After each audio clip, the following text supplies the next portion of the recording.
only upgrade was if you wanted to become an instructor, you joined the instructor training program. But the process was just I went to my instructor and said, I want to be in the instructor training program. And he made me do all the forms in one steps. And if I demonstrated them, I got my red collar. We didn't have an upgrade process. We didn't have an upgrade program. There were no classes. It was just, now you got your red collar and you're training to be an instructor. And as you know, over the years that evolved. We've got all these different programs now.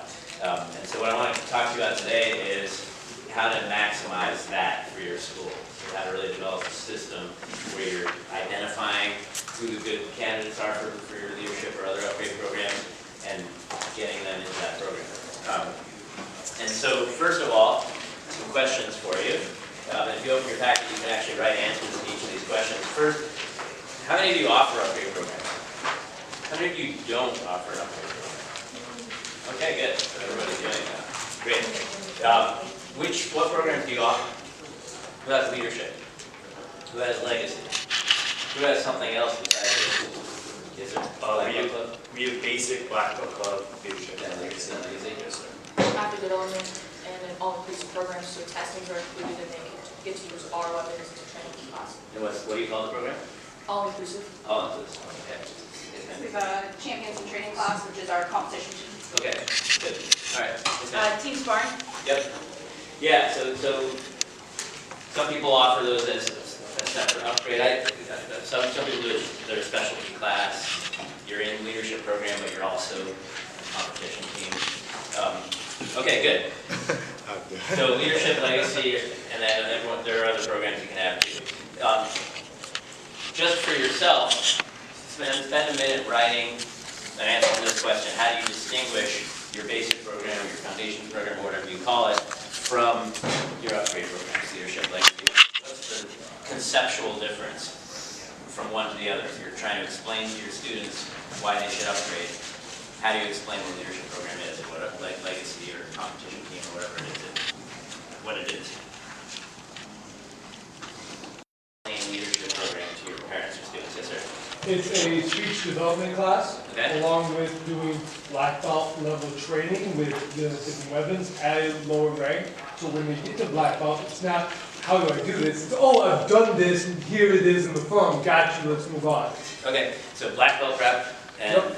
public speaking training, communication skills. Okay, good. Who else? That was awesome. Everyone's nodding. Yeah, yes, sir. In leadership, we're teaching them how to be leaders. We're teaching them how to be an asset in classes, how to step into a room and take control. Okay, good. That's Cabrera. Yes, sir. Leadership program is a program where the students are going to learn leadership skills, and basically they're going to. What I tell parents and students is leadership program is about individual skills, legacy program is about group or interactive skills. And so when we're talking about the physical training in leadership program, we're teaching individual weapons skills, individual martial arts skills. In legacy, we're teaching combative skills. And in my legacy program, we do ground defense, we do knife defense, we do weapons, but it's more combative instead of just doing forms and that kind of thing.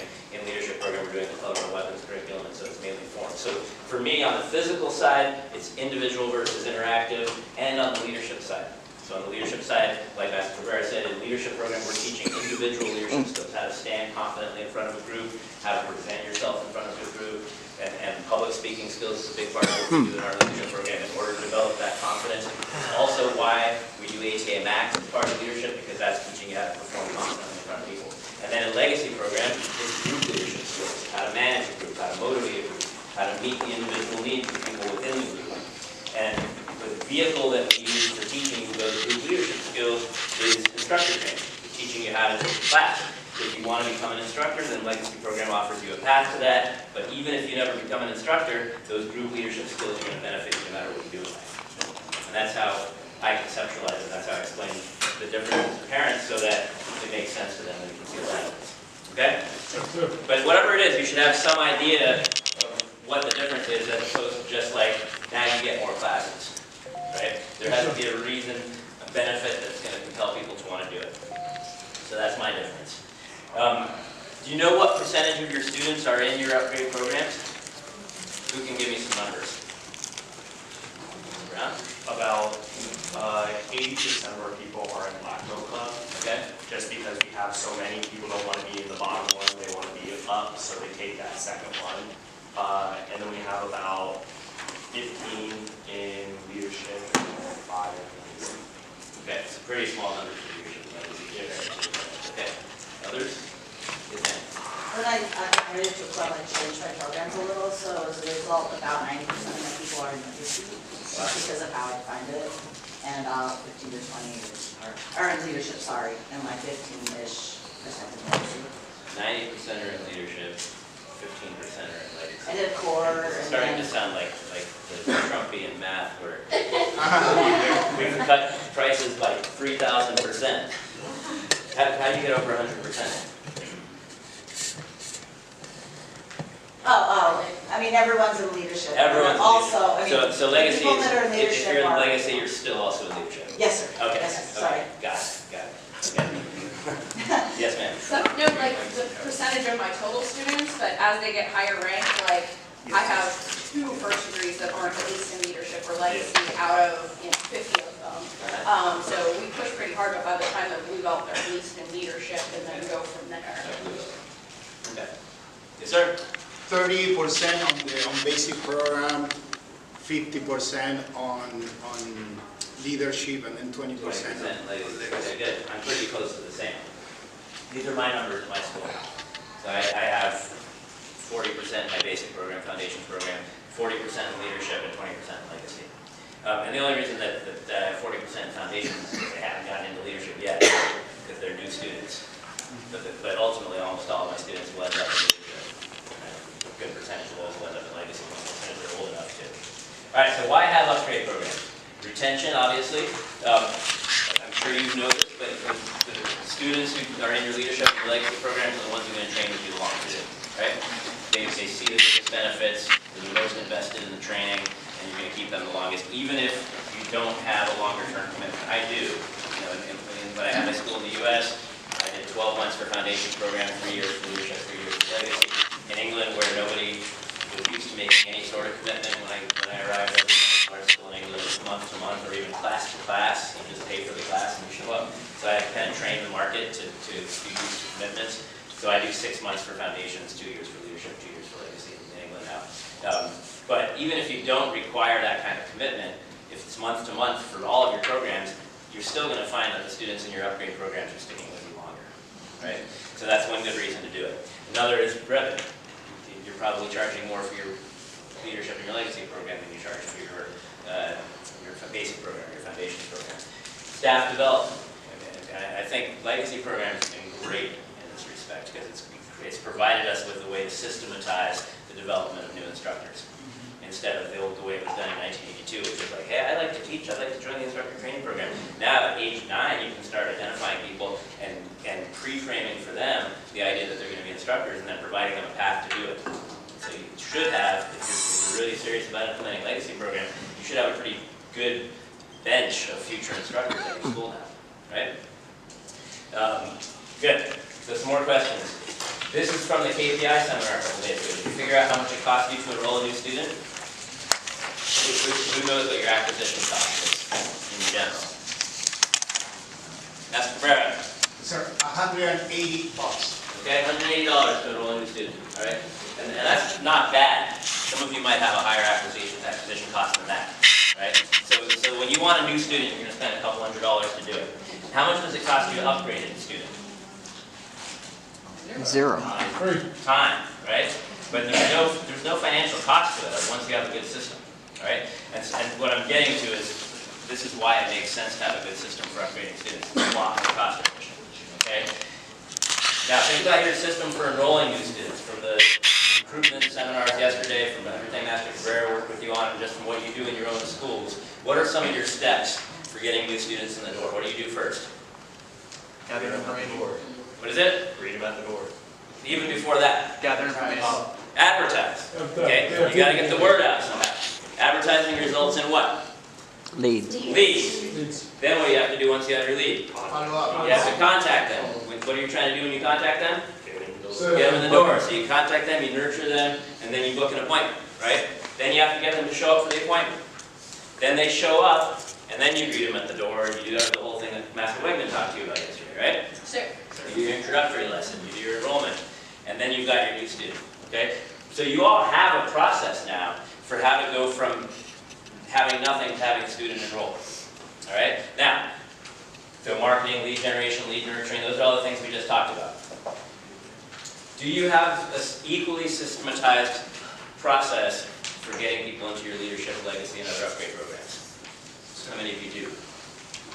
Okay, that's what I thought. That's why we're doing this seminar. Okay, good. So why have an upgrade system? When you market for new members, you're casting your net to the entire population in your area and hoping to capture the people who are going to actually end up enrolling, right? So you're reaching out to people who may never have any interest whatsoever in martial arts. If they do have an interest in martial arts, they're not necessarily going to come to you. They might go to one of your competitors. And so it's a pretty big net you're casting for a pretty low return. With an upgrade system, you're advertising to your existing students, right? They've already chosen to do martial arts. They've already chosen to do it with you, and they already like you, right? And now you're just offering them something better than they have. It's a pretty easy sell. So it's a lot more efficient than the marketing you're doing out in the general public to try to get new members in the door, all right? So you get a lot more bang for your buck. Your buck would be basically nothing. Make sense? Sure. Okay, good. So first, your curriculum is hugely valuable, all right? When I started getting serious about upgrades in my school, the first thing I did was to really create a leadership curriculum that I thought mattered a lot to my students, okay? And what you do in your leadership program is up to you, but it has to be something that offers a lot of additional value to your students so that they want to do it and so that their parents see a reason to do it, okay? And not only does it have to be very valuable, but you have to believe it's equally valuable. And then, of course, everyone working for you has to believe it too. Because the easiest way to sell something is if you believe what you're selling matters to the people that you're selling it to, okay? Sure. Okay, so that's where we got to start. What do you include? We talked about that a little bit. Basically, two categories: advanced martial arts and some kind of leadership skills, right? And you know, the way I would think about it is, the advanced martial arts is what gets the kids into the class. They want to do it because they want to learn the weapons or the attacks or whatever other martial arts skills you're teaching. The leadership skills and life skills is what gets the parents in the door. They want their kids to upgrade because of that. Okay, so you have to offer both. I would say the goal is to have most of your students end up in upgrade programs, if not all. You know, and you said you have a couple black belts who aren't. I don't require my students to upgrade. Almost every one of them does, but there's nothing to stop my students from going all the way to black belt if they don't upgrade. Okay? So it's not required. And in general, we try to upgrade 5% of our students a month. Okay, and ultimately everyone's going to end up upgrading, or almost everyone will. But the idea is that your upgrade system should be just like your enrollment system. Okay? So enrollments, you start with marketing, try to get the word out to your demographic. The equivalent for upgrades, I would say, is pre-framing your upgrade programs from the first day the student walks into school. Okay? Not 6 months later when you want them to join leadership, but the first day they walk into school, you be aware that you have an upgrade program. Okay? So that's your marketing piece. Lead generation with the general public is the marketing brings in leads, right? What I'm going to suggest to you for your upgrade program is that you should have a monthly candidate list where you actually identify which students are we going to focus on trying to upgrade this month. Okay, those are your leads. And then lead nurturing, okay? And I'll show you how we do all this stuff, but the way we nurture our students on our upgrade candidate list is that we plant the seed with them and their parents that we've got our eye on you, we're going to be talking to you soon about the leadership program, and we spotlight them in class to show that they're actually doing well, and I'll explain why. And then with enrollments, after you've got your leads, you've nurtured them, you book your appointment. We do the same thing with upgrades. So we spend this time letting them know that they're good candidates, and then we book an appointment for them, okay? And where you might do a one-on-one introductory lesson for a new student, like Master Wegman talked about yesterday, for upgrades, we want them to actually experience the class. So we have them come in and try a leadership class or a legacy class. We make sure we give them lots of personal attention in that class, but that's the equivalent of the intro lesson. And then just like you would sit down with parents after an intro lesson to enroll them, we sit down with them after the upgrade trial class to enroll them in the upgrade program. Okay, so it's just the same process. We're just applying it to students who are much easier to convert than general public. Okay? All right, so when do you first tell your students about your upgrade program? How many of you, well, just share with me, when do you first let your We students know? actually put in the marketing packet, or Okay. intro packet that they give. They see here's the price for our basic or beginner level, and then here's the price for leadership. And we talk about that then. Okay, so you actually do the pricing for the upgrade programs from day one, too? Yes, sir. Okay. Yes, ma'am. We pretty much, we literally tell them, we exist to train leaders, not train this program right now, but eventually it is our goal. Good. Yeah, I use similar language, and we can talk about why in just a second. All right, so does anyone have a disagreement with that? Do any of you wait beyond the first day before you tell your students to do the upgrade program? Okay, good. How do they learn about it? Is it from the intro packet? What other means do you have for letting your students know that you've got leadership legacy program? Yes, ma'am. We normally have some junior leaders or legacy students that help out in the classes, so they're usually one of the first people we introduce the new student to. It's like, hey, this is gonna be one of our student helpers in your class today. They're a leader, you could, be like them someday. They're gonna help you out in class today and be your buddy while we're doing things. Good, good. So you've got an intro packet, you've got it visible on your floor. Yes, ma'am? It starts with our school tour. We're pretty fortunate. We have 2 floors. So this is our basic floor. This is our leadership floor. This is your goal. Good. We This is where run the- 2 at once. This is where the cool kids are, this is where you are. Yeah, I got married in London in 1998, and I was living, my wife and I were living in the US already, but we went back to London for a couple weeks to prepare for our wedding, and so while we were there, I joined this gym in this neighborhood in London where my in-laws live. And it was this kind of fancy gym that had just opened, and when you walked in, they gave me the tour of the gym, and it was all just like cable machines and cardio machines, and there was no free weights anywhere. And I said, where do you have your free weights? And they go, oh, that's in the advanced training zone.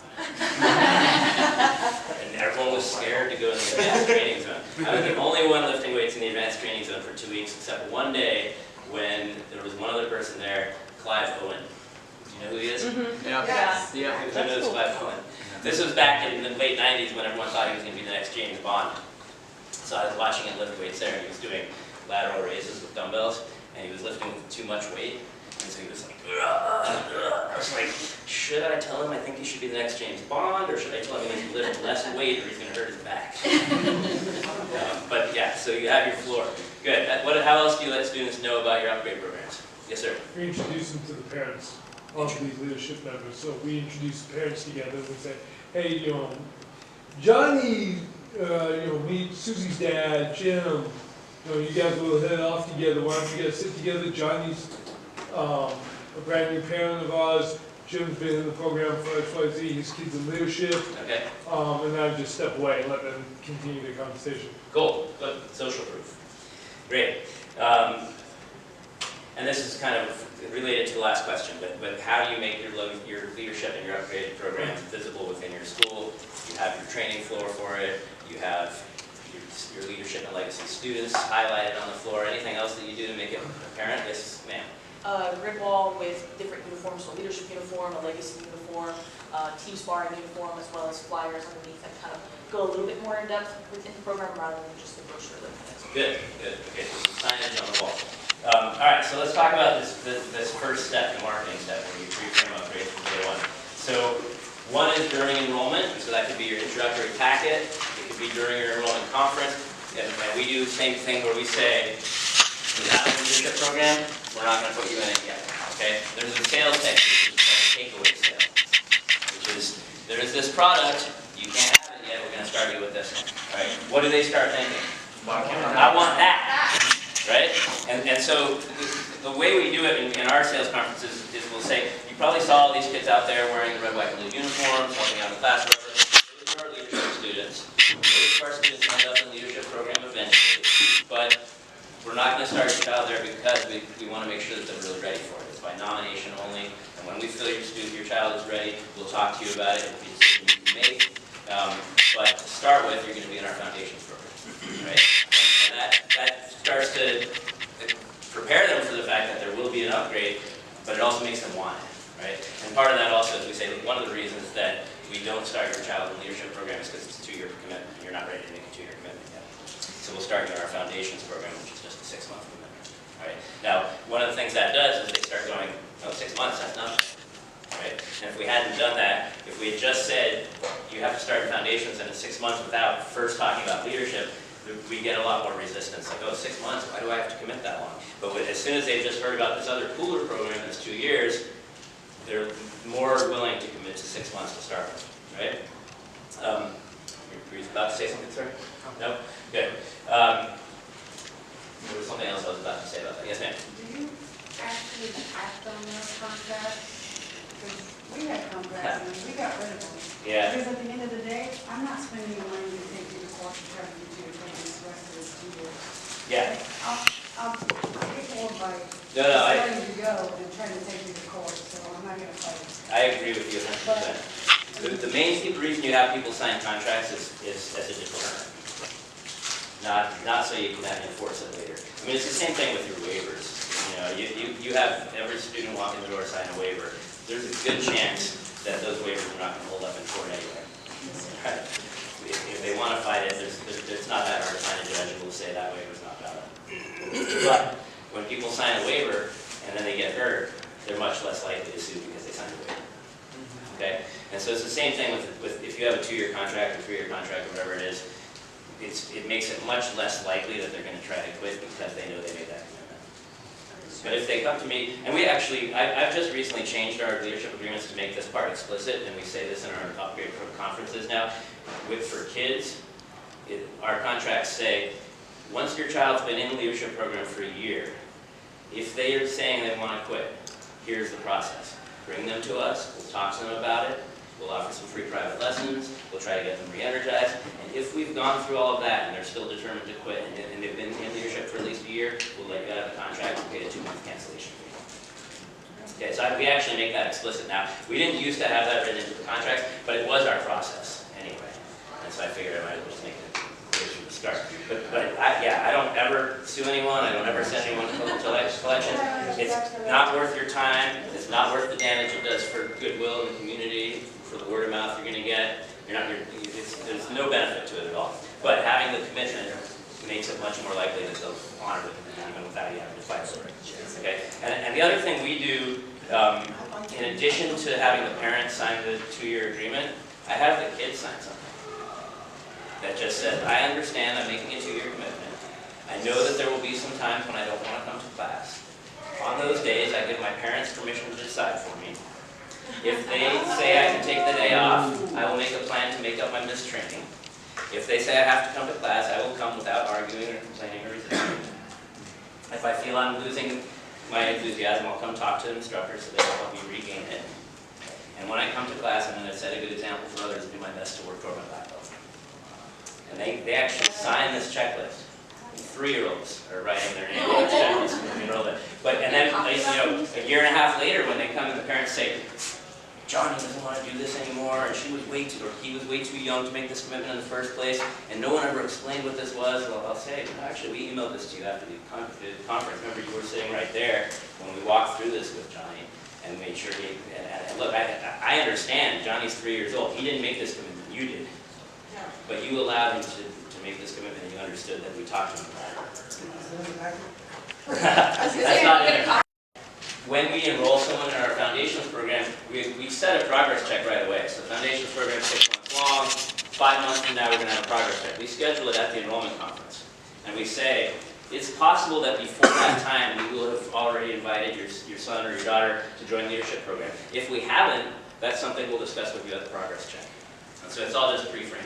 Okay?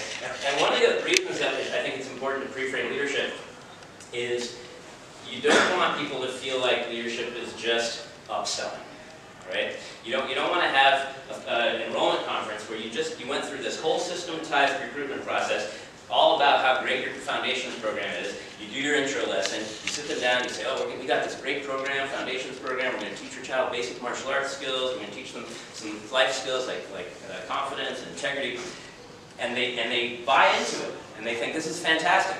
And then 3 months later you say, we got something even better for you. And they're like, wait, but you just told me that was a great program. What? And they start to feel like you're just trying to get them to spend more money, right? So very beginning we say, we're gonna start you in the foundations program, but you're not gonna stay here forever. In fact, even though you're signing a 6-month agreement, it may be that in 3 or 4 months, we're gonna talk to you about leadership program. It's just whenever we feel your child's ready. And then it doesn't feel like a bait and switch. Does that make sense? So, Okay, good. Then the other way you pre-frame is in the academy. We talked about that. I also have something on my wall. This is what I have on the wall in my school. And it just lays out the student journey and explains what the differences are between foundations, leadership, and legacy. So it's very visible to people. And that is in that package. And then on the floor, of course, you should be, your leadership and legacy students should be very visible. And your class schedule should make them visible. So how many of you do your leadership or your legacy classes on Fridays? Okay? How many of you have them during the week? I prefer to have mine during the week because I want my students who are in foundations to see leadership and to see legacy programs. Okay? And so, you know, some people do the stacked schedule where you have like your curriculum class, you know, you might do your beginner's class, and then you have leadership class, and then you have legacy class, and then you have your intermediate class, and then you have another leadership class, another legacy class, and you have your advanced class, and you do something like that. The advantage of that is when people are showing up for their intermediate or beginner or whatever class, they're seeing the legacy or leadership class just before them finishing up, so they get to see all the cool stuff that kids in that program are doing. Or when they're finishing class, they get to see the next class starting, and they see what happens in those upgrade programs. So it makes it very visible for them, makes them want to do it. Once I got really good at systematized about upgrading people, that stack schedule stopped working for me. And the reason was we had such a high percentage of all of our students from the various curriculum classes in leadership that if we had, say, beginner class, then leadership class, then intermediate class, and if we had 40 people in the beginner class and 40 people in the intermediate class, and 80% of them were in legacy, then we would have like 60 people in in leadership. We'd have 60 people in that leadership class. What a problem. It was terrible. Yeah, but you know, it diminished the quality of the experience in leadership class to have that many students on the floor. And so then I switched to this ABC class schedule approach, which was recommended by the Martial Arts Industry Association. Familiar with that? And the ABC idea is that you do your regular curriculum classes on Monday and Tuesday. So Monday and Tuesday we have beginner, intermediate, advanced, black belt classes. And that's where we learn all the material you need to work on to test, so form, sparring, board breaking. And then Wednesday and Thursday is our program days. So on Monday and Tuesday, students are just broken up by rank. Wednesday and Thursday, they're just broken up by program. And so then we'll have a foundations class, leadership class, legacy class, and we do that throughout the day. All right? And then Fridays are specialty days. And when I had my California school, we had specialty classes on Saturday too, but nobody wants to do anything on Saturday in England, so we just do Friday. But Fridays where we'll do ATA Max, sparring, team competition, demo team, that kind of stuff. But the Wednesday, Thursday are where we do the foundations, leadership, and legacy. And the foundations class is not forms and sparring, board breaking, it's skills and drills, it's just hitting things. Hitting targets a lot, hitting partner work a lot, just to build basic taekwondo skills. But either way, whether you do the stack schedule or what I do, the idea is that when the students are not in leadership, when they come for their class, they're seeing leadership or they're seeing legacy on the mat.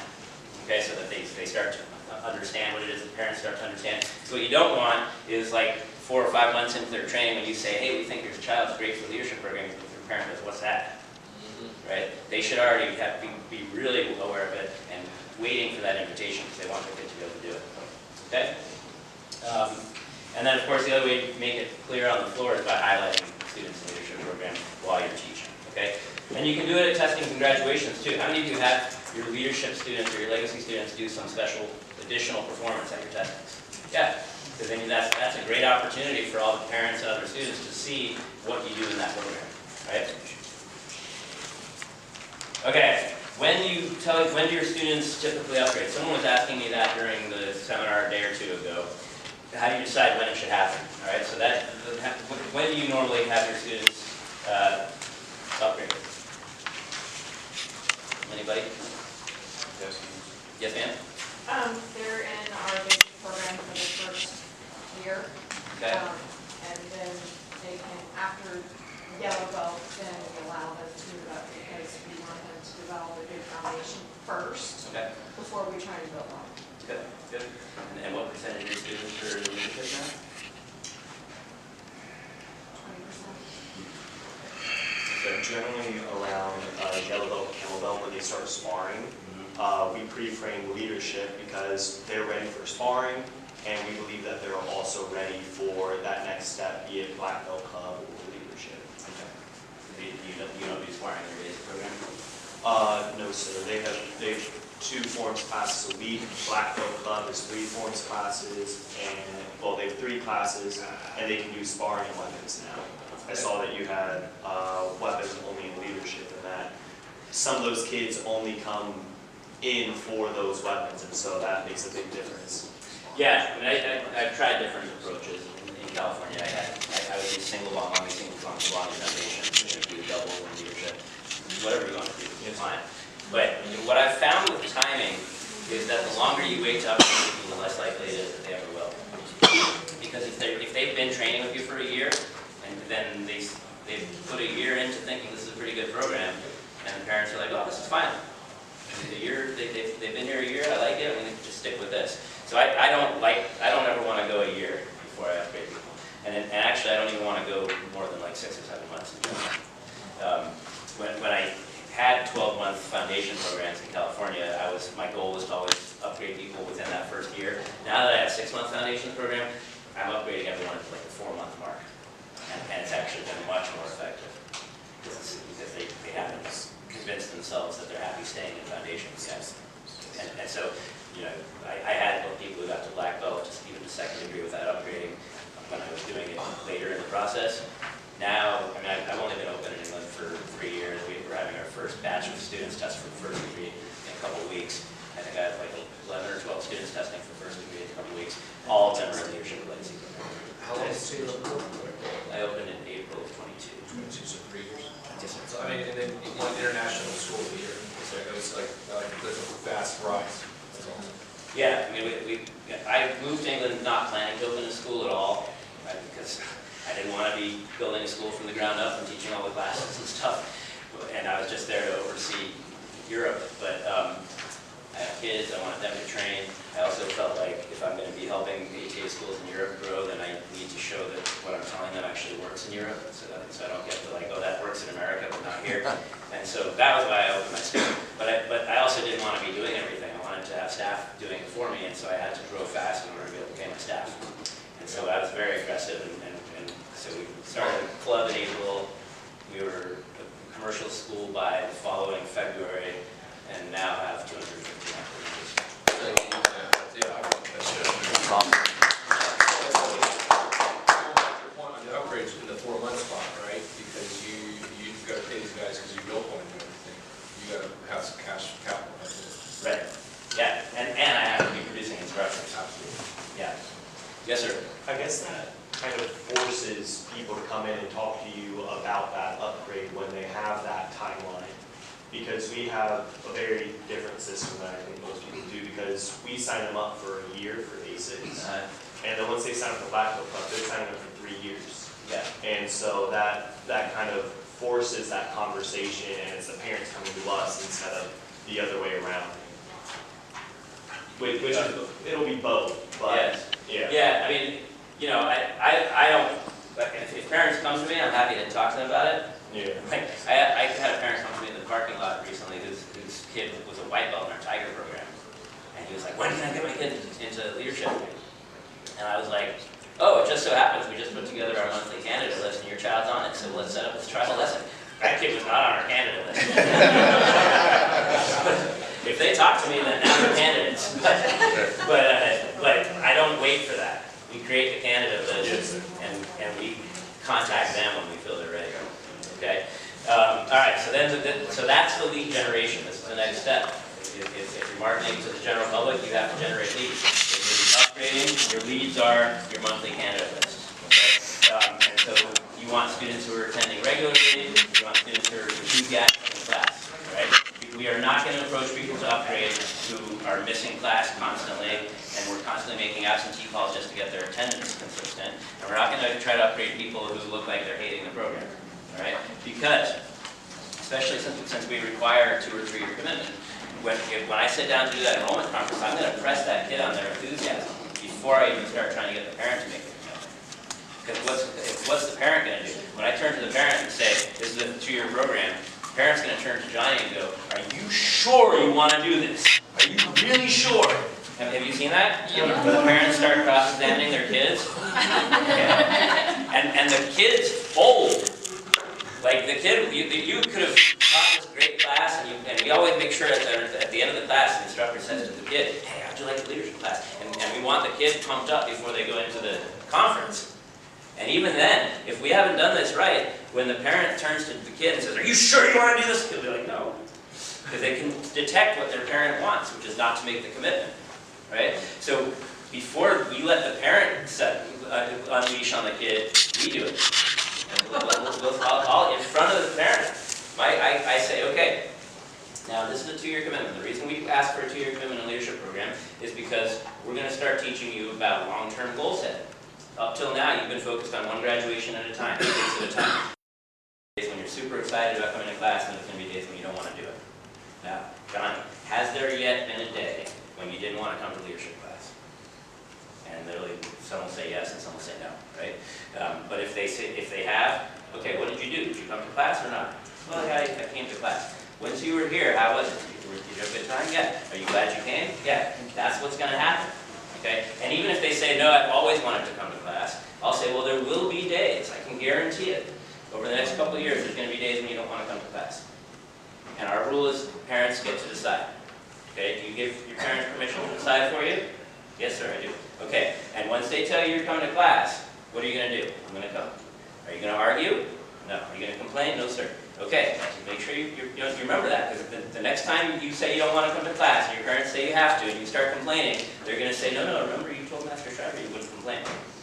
And I talk to them, I go through this all with them, in front of their parents. So that then I say to the parents, are you comfortable with that 2-year commitment? And they feel much better about it because they just saw it from their kid. Okay? But that doesn't work if your candidates are wrong. If you've chosen kids who are not enthusiastic and who are barely attending, they're not going to give you the answers that they need to give you there. And frankly, I don't want to enroll them in leadership. What good does it do me to force this enrollment on someone who's not ready for it? Because what's going to happen? Even if I successfully get the parent to enroll the kid, 3 months from now, the kid's going to refuse to come to class, they're going to be crying, the parents are going to say, you pressured me into this agreement. And they'll be right.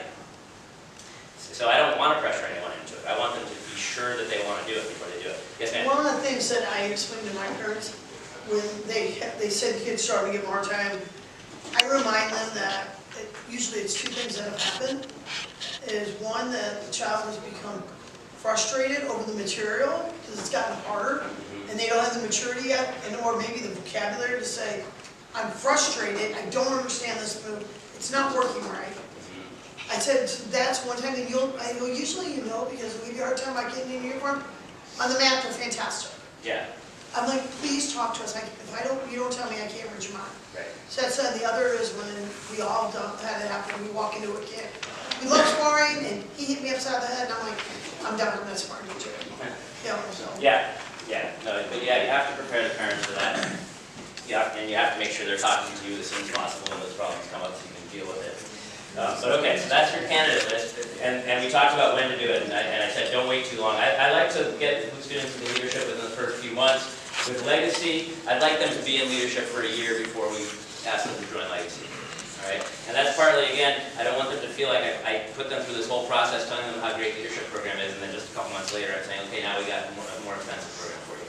So I give them a full year in leadership program before we start looking at upgrading Legacy. Okay. All right, so we kind of talked about this, how you make students ready to upgrade. So once you have your candidates, once you have your leads for your upgrade program, now it's lead nurturing and booking the appointment. Okay? And this process here that I'm going to go over with you, planting the seed, spotlighting, and nominating, I didn't make it up. I got it from Maya. Have any of you done any consulting with Martial Arts Industry Association? Yeah. And Master Cabrera is busy, but I know he has too. But here's the basic process, the way I break it down. Once we have a student on our candidate list, we want to nominate them within the next 4 classes. Okay? And if they're coming twice a week, that means within 2 weeks. Okay? So, first time they come to class, we plant the seed. What that means is we want the parent to know that their child is being considered for leadership or legacy program, and that we'll be talking to them about it soon. Okay? And we don't want to actually have a mini upgrade conference on the side of the mat before we're ready to have the mini upgrade conference. Right? How many of you use phone scripts for your new leaders? Okay? So who's comfortable with your phone script? This is not a phone script seminar, but how come only one hand stayed up? All right, sir. Ring, ring. Hello, thank you for calling Empower Sports and Camps, one of the best after-school summer camp and evening martial art programs in Delaware and Lewiston, Ohio. Yes, sir. How much are your martial arts classes? Oh, that's an excellent question, sir. I'm sorry, I never got your name. My name is... Okay, good. Why is he not telling me how much it costs? Because we want to collect information. Because what? We want to collect information like give out all. Okay, what else? They don't understand the value in your program yet. That's what It it could be is. $1 or $1 right? million. How many of you own homes?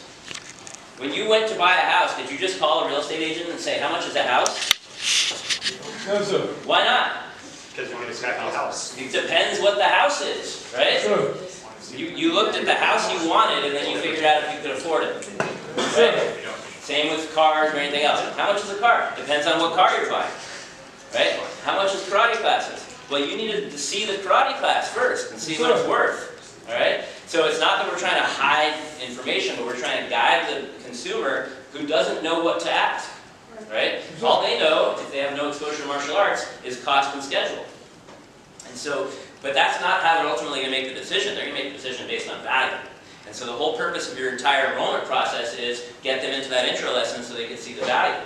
Yes, sir. And it's the same thing with upgrades. And so what we don't want is we go up to a parent on the floor and we say, hey, just wanted to let you know, Sarah's doing so great, we're considering her for leadership. And then the parent goes, oh, how much does it cost? When's the schedule? And then you have to have the whole enrollment conference right there before the kid has even been in a leadership class and the parents had a chance to see it. Okay? Sure. So what I do is I call it a drive-by or a walk-by. While the class is happening and the students are doing their warm-up or whatever, one of my interns, how many of you have done Master Wegman's intern seminar? Okay, so if you have an internship program, one of my interns or my instructor will just walk by the parent and say, Sarah's doing so great, just wanted to let you know she's on our upgrade candidate list, we'll be talking to you about it soon. And then they walk away, okay?